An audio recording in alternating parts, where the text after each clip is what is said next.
লখিমপুৰ জিলাৰ হাৰমতিত ধৰ্ষণ। এগৰাকী ৬ বছৰীয়া কণমানি শিশুক এজন ৬০ বছৰীয়া বৃদ্ধই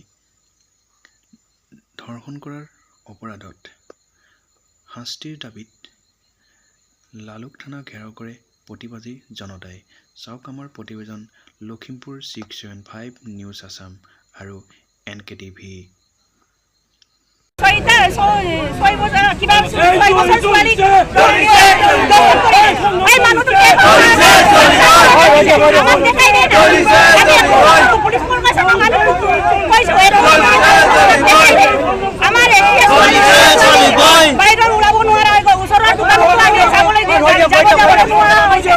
আমি কেনেকে কৰিম আমি বিটো কাম ধৰ্ষণকাৰী দুটা ৰাইজ ওলাই আহিছে।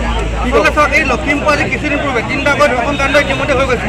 আজি এই লখিমপুৰ হাৰমতিত এজন বৰভূঞা উপাধিৰ নামৰ এজন সন্দেহযুক্ত বাংলাদেশীয়ে নিজৰ নাম আৰু পৰিচয় সলনি কৰি আজি আমাৰ খিলঞ্জীয়া যুৱতীক এগৰাকী ৬ বছৰীয়া কন্যাক তেখেত ধৰ্ষণ কৰিছে। সেই অতি দুৰ্ভাগ্যজনক লজ্জাজনক জঘন্য ঘটনা। আজি খিলঞ্জীয়া ঐক্য মঞ্চ আজি খিলঞ্জীয়া বিভিন্ন জাতি জনগোষ্ঠীৰ লোক ওলাই আহিছে। এটাই দাবী যে অতি শীঘ্ৰে এই ধৰ্ষণ কাণ্ডত জড়িত থকা দুলাল বৰভূঞা নামৰ এই কুখ্যাত অপৰাধীটোক ফাষ্টেগ আদালতৰ জৰিয়তে এক সপ্তাহৰ ভিতৰত অতি শীঘ্ৰে আইনে বিচাৰ কৰি ফাঁচি দিব লাগিব।